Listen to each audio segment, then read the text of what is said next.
Thank you, Jarle, for organizing and for the introduction. Thank you, Wiersholm. And thank you to the NVCA for bringing together this Nordic Buy Out Forum. Now, when Jarle called me and said, Ulrik, can you please come to the Nordic Buy Out Forum? I said, sure, that sounds exciting. I always enjoy those sessions. And he said, well, can you please talk about how FSN does deals in an elevated price environment? And I said, no, I don't think I'm going to talk about that. I proposed instead perspectives on private equity. I left it broad, I left it open. So I feel I have a little bit of a free rein here. And maybe that's why I got the shot right after lunch. So I was gonna go with no slides. And then on Friday, Jarle sends an email in saying, Tuesday noon, I want all your slides. Please email them in advance so we can put together this program. So I thought, okay, I'm gonna have 3 slides. So it's gonna be a little different. I'm gonna share some perspectives and some of my perspectives on private equity. And the first perspective is that private equity is a little bit of a misleading name for what we do. I don't know what you think, but does anyone here really like the name private equity? Do we like the way it sounds? Does it describe what we do? When you talk to your siblings, or your spouse, or your in-laws, or your kids ask you, what do you do? And you say, I work in private equity. Do they say, oh, I know exactly what that is. Can you please tell me more? That's really exciting. That never happens, right? Well, that's probably because the name private equity is very misleading. It strikes me as being closed, from the name, as being closed, very analytical, very introvert, and very behind closed doors kind of hidden activity, private equity. And maybe that's why our industry has somewhat of a misunderstood perception in some circles in society, is that our name is relatively misleading. Now, as you know, the Norwegian Venture Capital and Private Equity Association is supporting this event. But if any of you have actually looked at the invitation that you have received, how do we abbreviate our organization? Is it NVCEPEA? No. So our name is so misleading that when we are meeting together to celebrate our industry, we don't even use it to describe ourselves. We cut out the PE and we just call it NVCA. So it's time for us to upgrade ourselves and to change our name. Now, I love what we do. I love going to work every day in the morning.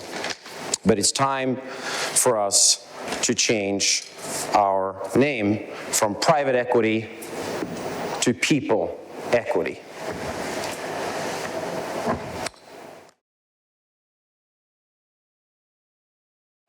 And that's perspective number 1. Sometimes a name can be misleading.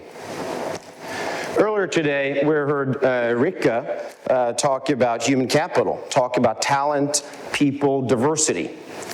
Then Martin was up here from Askeladden, and he said that finding the best people is the most important thing that we do. So it's all about people. PE is all about people. Now, we in our industry, we tend to be overly competitive, very analytical, very ambitious, very numbers-driven, very focused on anything we can measure and sort and put into an Excel spreadsheet, right? So grades, numbers, GMAT scores, anything that we can analyze and crunch. Now, it's important to be able to analyze, and it's important to be able to understand numbers. That is necessary in our industry, but it is not sufficient to be successful in the long run. If you only focus on the numbers and the hard skills, it's easy to lose sight of the people and the soft aspects of people equity. And that's what I've realized, that at the end of the day, you gotta put people first. You gotta build trust through emotional intelligence, through character, through values, and through integrity. And when you're able to do that, all the good things will follow. As you build great relationships, your investors will re-up with you as you grow in fund size.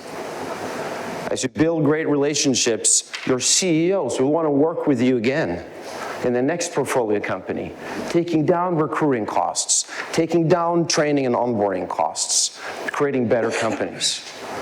As you build great relationships, your chairmen and chairwomen, your industrial advisors will want to work with you again and again, taking risk out of your investments and out of your portfolio companies.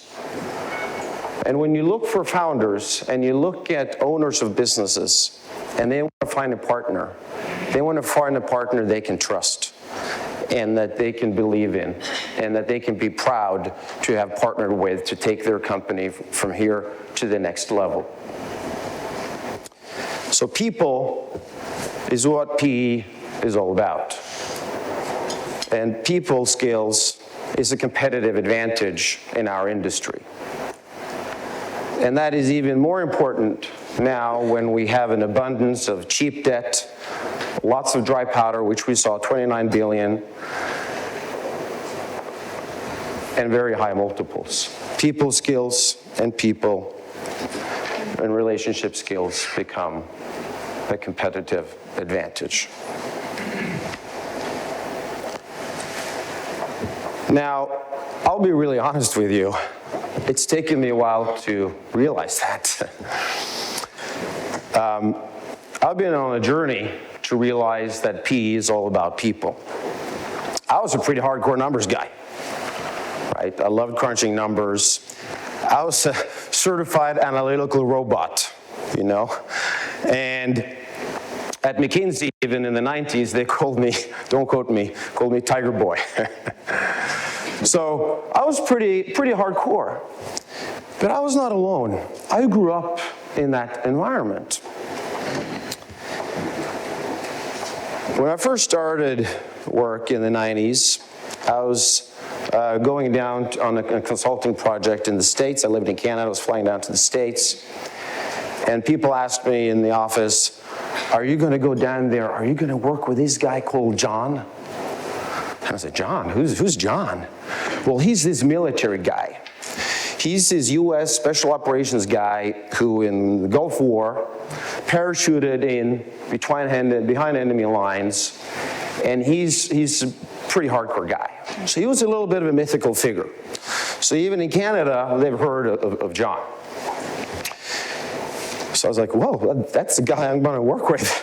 So I go down there, and I meet him. And he's this tall guy, very broad-shouldered, square jaws, and he has these eyes, like these special forces eyes that just pierce straight through you. So he's looking at me, and I'm like, ooh, I'm fresh out of college. And looking at me, and he says, Ulrik, get ready to work like hell. I slept more during the Gulf War than I do now. Oh, and by the way, my name is John. Nice to meet you. So this was a guy. This is how I grew up. This was a hardcore guy. And I loved him, right? There was no chit-chat, no nonsense, no waste of time, just going straight to the point. So that's how I was until the day I really blew it. I screwed up. I made a massive mistake. I thought that analytics and John kind of focused on intellect and hard skills is what you need to be successful. But I was dead wrong, and I learned the hard way. And that brings me to perspective number 2.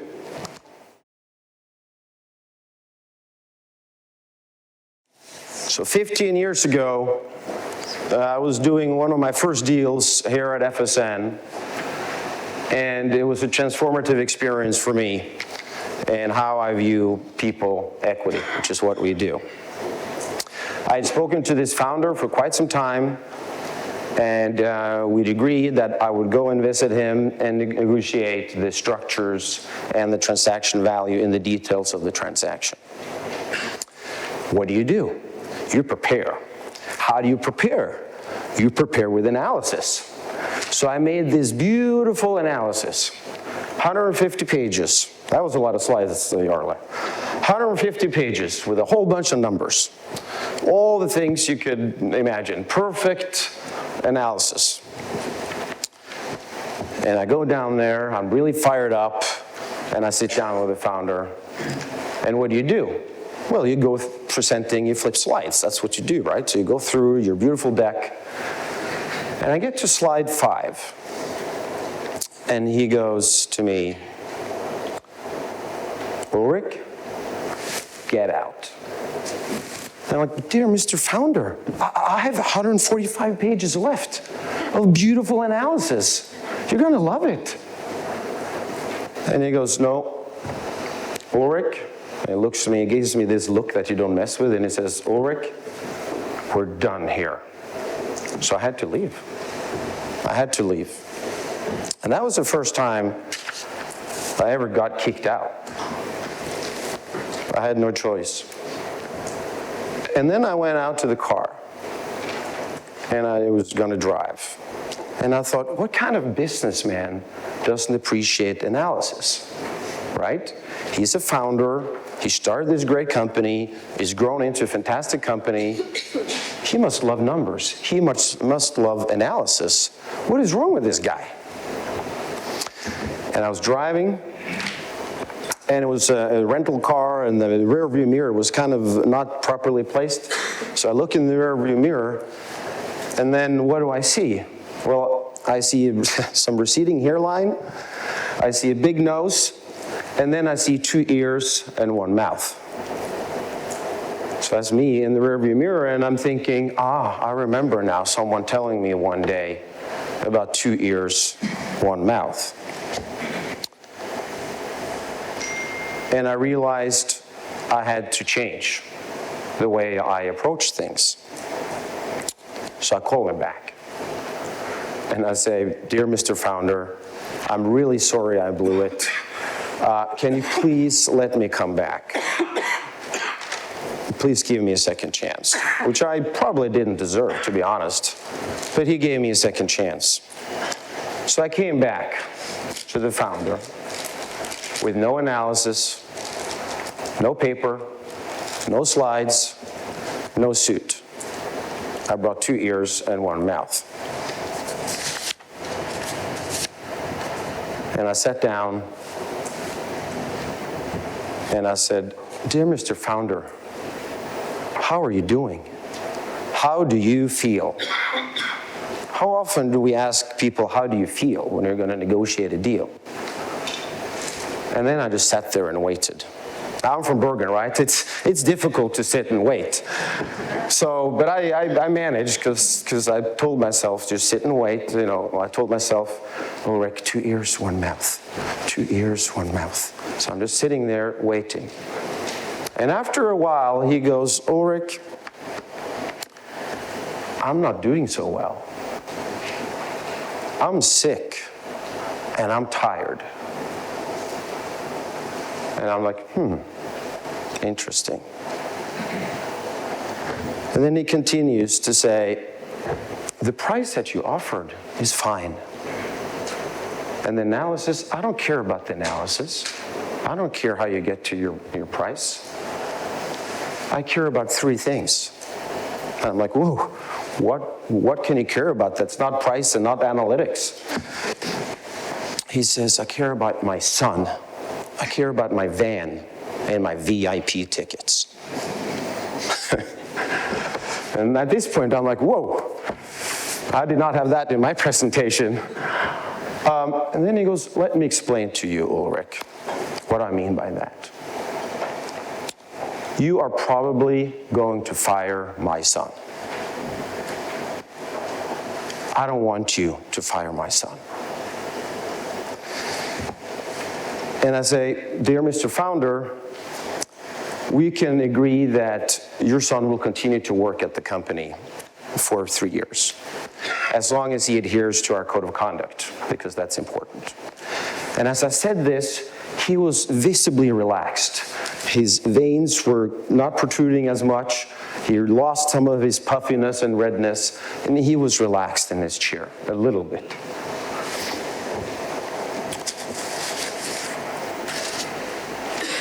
And then he says, Ulrik, my van.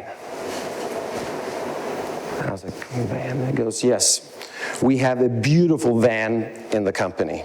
And I use that van every spring, fill it up with my stuff. I drive to my summer house. I am there for the summer, and then I fill it back up in the fall, and I drive the stuff back to my house. I want you to promise me that I can borrow that van twice a year for as long as I live.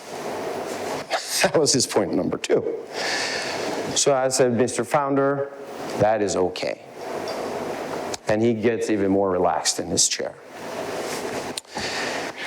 And then he goes to the third point, and he says, we have VIP tickets. We have 4 VIP tickets to the local football team. It's a very small local football team that maybe nobody's ever heard of, even in very rural part. And the VIP seats just have a different color from all the other seats. But he said, I just want to go there with my friends and see the games. So you have to pay for those 4 season tickets for as long as I live. And I said, Mr. Founder, we can live with that too. And then he leans forward, takes out his hand, and he says, Ulrik, we have a deal. He was very happy, and we were very happy too. It turned out to be a fantastic investment for us. Now, a few months later, I understood why he asked about the part about his son. But then we had shook hands, and we honor our word, so we did honor that word, despite the observations.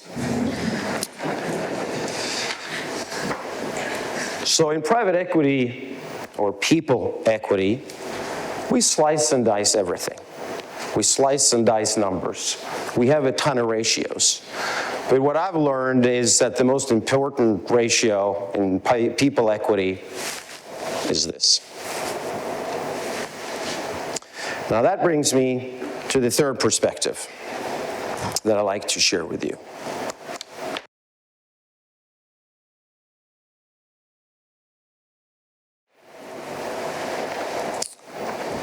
As PE professionals, we travel a lot.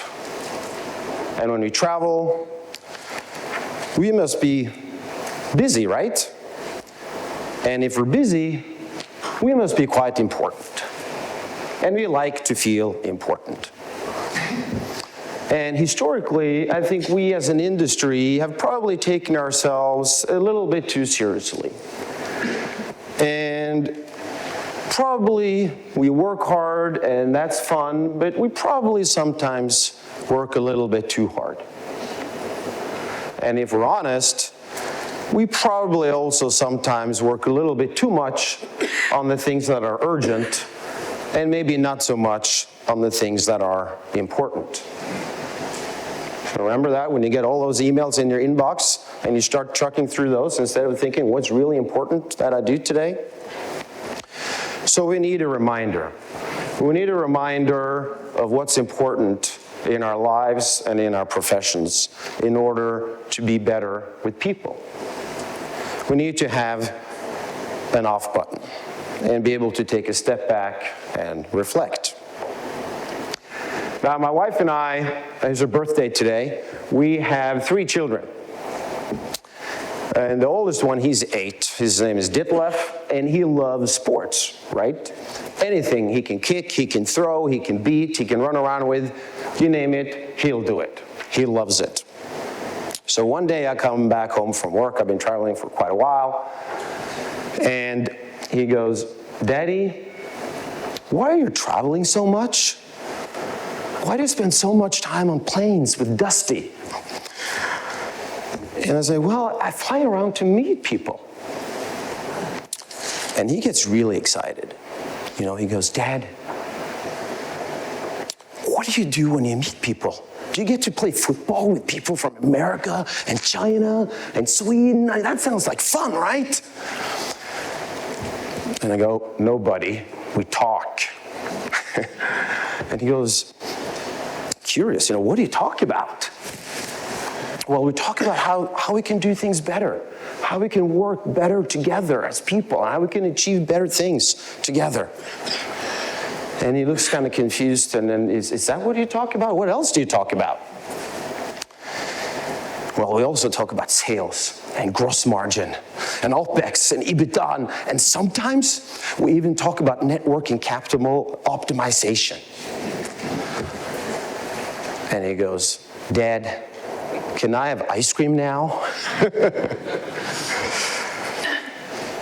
So we're busy people, and sometimes we don't switch off. But we need to switch off and take a break from our daily routine because we need to find balance. Because balanced lives creates better and more balanced people, which helps us with developing relationships with other people, which helps us become better at our industry, people, and equity. So you got to find your ice cream. So as we go into the holidays, I hope you can all enjoy finding your ice cream.